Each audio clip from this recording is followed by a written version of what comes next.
Hi guys, ఎలా ఉన్నారు? మరో ఇంట్రెస్టింగ్ వీడియోతో మళ్ళీ మీ ముందుకు వచ్చాను. ఈ వీడియో చివరి వరకు చూసి నచ్చితే ఒక లైక్ వేసుకోండి. ఓకే, ఇక వీడియో స్టార్ట్ చేద్దాం. ఉల్లి మల్లె కాదు, కాకి కోకిల కాదంటున్నారు మన ట్రేడ్ పండితులు. మనకు తెలుసు కదా, శరణమన్నయ్య బాక్సాఫీస్ని చీల్చి చెండాడుతున్నాడని. ఆ బీభత్సాన్ని చూసి తట్టుకోలేక పారిపోయిన మన ట్రేడ్ పండితుల ఆచూకీ ఇంకా దొరకలేదు. RRR మూవీ రిలీజ్ అయి దశాబ్దాలు గడిచిపోతున్నా ఇంకా దాన్నే పట్టుకొని వేలాడుతున్నాడు అన్నయ్య. ఆ సినిమాతో భూగోళం స్టార్ అయిపోయిన శరణమన్నయ్య గేమ్ చేంజర్తో ఖగోళ స్టార్ అయిపోదామనుకున్నాడో ఏమో కానీ ఏకంగా డే 1 186 కోట్ల పోస్టర్ దించాడు. సోలోగా ఒక పాన్ ఇండియా ఫిలిం లేకపోయినా భూగోళ స్టార్ అనే ట్యాగ్ పెట్టుకున్నాడు. సర్లే పాపం పిలకాయ ఏదో ఆరాట పడుతున్నాడు కదా అని పట్టించుకోలేదు మన ట్రేడ్ పండితులు. కానీ ఫ్లాప్ టాక్ వచ్చిన సినిమాకి 186 కోట్ల ఫేక్ పోస్టర్ దింపినప్పుడు మాత్రం మన ట్రేడ్ పండితులే కాదు, ప్రపంచమంతా నివ్వెరపోయింది. ఏకంగా 100 కోట్లు అదనంగా కలిపి ఫేక్ పోస్టర్ వేశారు. ఇక్కడ ఇంకో కామెడీ ఏంటంటే 100 కోట్ల ఫేక్ పోస్టర్ సంగతి పక్కన పెట్టండి, ఈ సినిమాకి లాంగ్ రన్లో కూడా అన్ని కలెక్షన్స్ రావు. ఇప్పుడు ఆ విషయమే అందరినీ కొదిపి కుమ్మేసి కలేసి మెలేస్తుంది. సినిమా గమ్యం ఎటువైపో తెలీదు.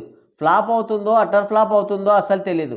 కానీ ఆరాటాల పెళ్లి కొడుకు పేరెంటాల వెంట పడ్డట్లు అయ్యగారు రికార్డుల వెంట పడ్డాడు.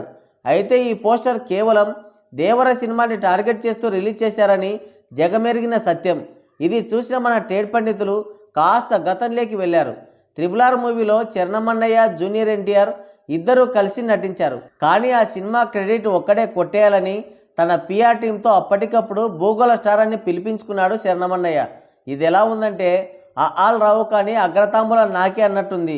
కానీ జగమెరిగిన బ్రాహ్మణుడికి జందెమేళ అన్నట్టు జూనియర్ ఎన్టీఆర్ మాత్రం క్రెడిట్లు ట్యాగులు ఆశించకుండా తన పని తాను చేసుకుంటూ వెళ్ళిపోయాడు. పాపకొట్టం సినిమాతో శరణమన్నయ్య ఒక జలక్ ఇచ్చాడు ఇండస్ట్రీకి. అప్పటికే అన్నయ్య PR టీం తెగ జాకిలేసింది అన్నయ్యకు. కాబోయే పాన్ ఇండియా ప్రభంజనమని, హాలీవుడ్లో ఉండాల్సిన వాడని, జేమ్స్ క్యామరూన్కే క్యాల్షీట్లు ఇవ్వనని తెగేసి చెప్పాడని. అబ్బో వద్దులే చెప్పలేము ఇంకా. కానీ అన్నయ్య మాత్రం ఆచార్య సినిమాతో కేకలు పెట్టించాడు ఇండస్ట్రీని, ప్రొడ్యూసర్లని. ధర తక్కువ బంగారానికి వన్నెలెక్కువ అని అప్పుడే అన్నారు మన ట్రేడ్ పండితులు. మరోవైపు జూనియర్ ఎన్టీఆర్ దేవర మూవీతో వచ్చాడు.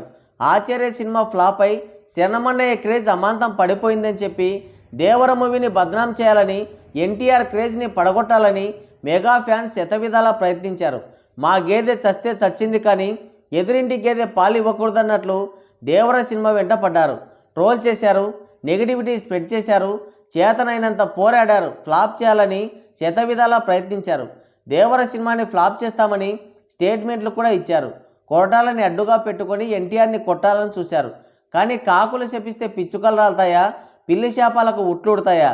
ఈ పిల్లి శాపాలను కాకెరపులను పట్టించుకోకుండా ఎన్టీఆర్ బాక్సాఫీస్ పైన గర్జించాడు. ఫ్లాప్ టాక్తో నెవర్ బిఫోర్ కలెక్షన్స్ రాబట్టి హిస్టరీ క్రియేట్ చేశాడు. మొన్నటికి మొన్న గేమ్ చేంజర్ మూవీకి దేవర కంటే ఎక్కువ బిజినెస్ జరిగిందని ఎగిరెగిరి పడ్డారు. కానీ దేవర మూవీకి 185 కోట్ల బిజినెస్ జరిగితే జరిగిన బిజినెస్ పైన 100 కోట్ల వరకు లాభాలు అందించాడు.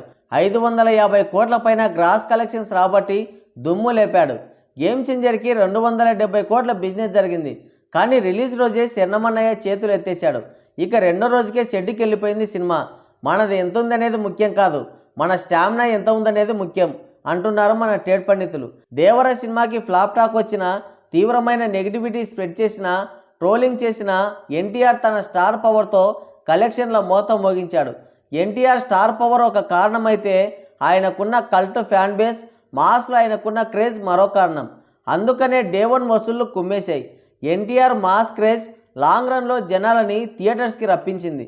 కానీ శరణమన్నయ్య గేమ్ చేంజర్కి ప్రీ బుకింగ్స్ లేవు, డే 1 కలెక్షన్స్ లేవు.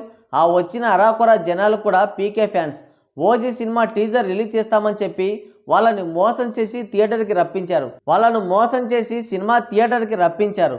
చివరికి ఫేక్ కలెక్షన్ల పోస్టర్లు వేసుకొని జబ్బలు చడుచుకుంటున్నారు పాపం. RRR మూవీలో మెయిన్ హీరో ఎవరో అందరికీ అర్థమైంది. అయితే శరణమన్నయ్యని ఇంకా లేపాలని PR టీం బాగా తపన పడుతోంది, కృషి చేస్తోంది. కానీ కుండీలో నూనె లేని ఒత్తిని ఎగదోస్తేనేమి దిగదోస్తేనేమి అని నిట్టూర్పులు విడుస్తున్నారు మన ట్రేడ్ పండితులు.